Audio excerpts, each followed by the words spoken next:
To London and Crystal Gamansing. Crystal, a couple of things out of his speech. One about, he said he didn't want to insult Europe, but he said they're heading in a wrong direction and doing it poorly. He also threw the gauntlet there to say, you know, you have to line up behind my aspirations for Greenland or else, in a fashion. That's what he was saying. Have you heard any initial reaction, or what do you think Europe will be talking about today, later today?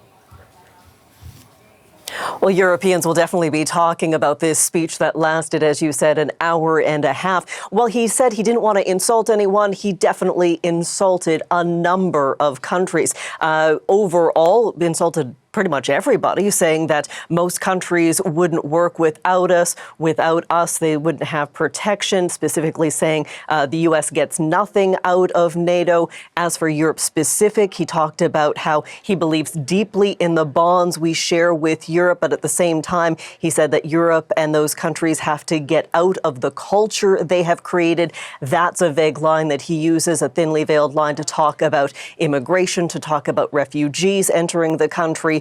He also talked about the fact, saying that, you know, he wants to have strong allies, not seriously weakened allies. And he issued a number of taking threats off the table and then throwing them back on. He talked about where he said, you know, we're not going to use force against Greenland.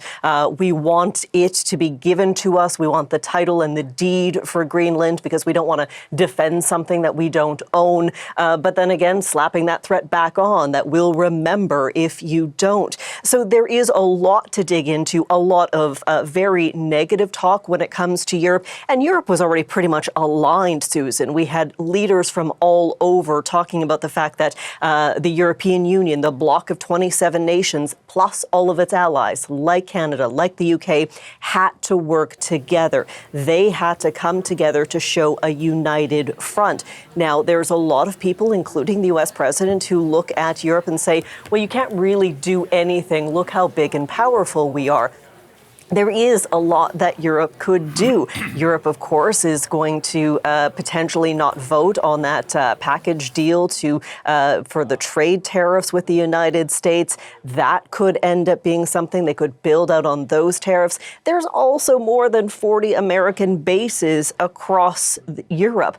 It's possible that, you know, the European leaders could look at America and say, listen, if you don't want to work with us, if you think that we're nothing without you, you can take some of your troops out of our locations. So there is a lot at play here. Europeans so far being very quiet. We're not hearing an automatic rush to respond to this. So they are taking a measured approach. We did hear others, like UK Prime Minister Keir Starmer, before Trump's speech, saying the United Kingdom will not yield to Donald Trump. And of course, tomorrow there is that massive European emergency summit that will take place in Brussels.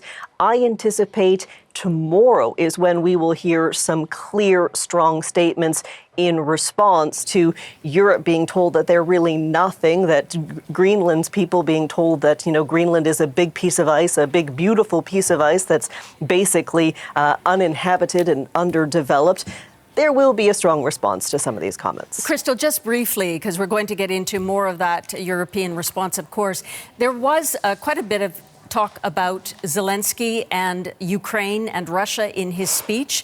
He said that he is meeting with the president of Ukraine, Volodymyr Zelensky, later today. He said that Ukraine and Russia are close to an agreement, and if they don't accept it now, quote, they're stupid. Where does that leave the negotiations on trying to end or at least get a ceasefire in that war?